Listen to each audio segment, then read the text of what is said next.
ሰላም እንደናችሁ ይህ ዴይሊ አዲስ አበባ ነው። ጠቅላይ ሚኒስትር ዶክተር አብይ አህመድ በተወዳደሩበት የምርጫ ክልል ማሸነፋቸው ተገልጿል። የኢትዮጵያ ብሔራዊ ምርጫ ቦርድ ይፋ ባደረገው ውጤት መሰረት ጠቅላይ ሚኒስትር ዶክተር አብይ አህመድ በተወዳደሩበት ምርጫ ክልል አሸናፊ ሆነዋል። ጠቅላይ ሚኒስትር ዶክተር አብይ አህመድ ጅማ አካባቢ በሚገኘው በተወዳደሩበት ጎማ 2 በተሰኘ ምርጫ ክልል ከ108 ሺህ መራጮች መካከል በ106 ሺህ ሰዎች ተመርጠው አሸናፊ መሆናቸውን ብሔራዊ ምርጫ ቦርድ አስታውቋል።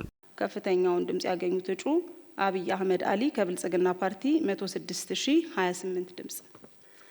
ክልል ኦሮሚያ የህዝብ ተወካዮች ምክር ቤት ጎማ 2 በምርጫ ክልሉ የሚገኙ የጣቢያዎች ቁጥር 88 በምርጫ ክልሉ የተመዘገቡ አጠቃላይ መራጮች ቁጥር 108725 የተወዳደሩት ፓርቲዎች ብልጽግና ፓርቲ፣ ነጻነትና እኩልነት ፓርቲና ኢዜማ ከፍተኛውን ድምጽ ያገኙት እጩ አብይ አህመድ አሊ ከብልጽግና ፓርቲ 16028 ድምጽ።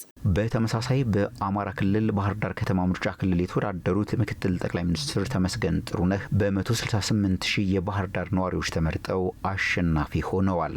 አማራ የህዝብ ተወካዮች ምክር ቤት የምርጫ ክልል ባህር ዳር ከተማ በምርጫ ክልል ውስጥ የሚገኙ የምርጫ ጣቢያዎች ቁጥር 164 በምርጫ ክልሉ የተመዘገቡ አጠቃላይ መራጮች ቁጥር 183350 የተወዳደሩ ፓርቲዎች አርጎባ አንድነት ጀበርቲ፣ የኢትዮጵያ ብሔራዊ አንድነት ፓርቲ፣ የቅማንት ዲሞክራሲያዊ ፓርቲ፣ ትብብር ለኢትዮጵያ አንድነት፣ ነጻነትና እኩልነት ፓርቲ፣ ኢዜማና ብልጽግና ከፍተኛውን ድምጽ ያገኙት እጩ ተመስገን ጥሩነህ ድንቁ ከብልጽግና ፓርቲ 168787 ድምጽ።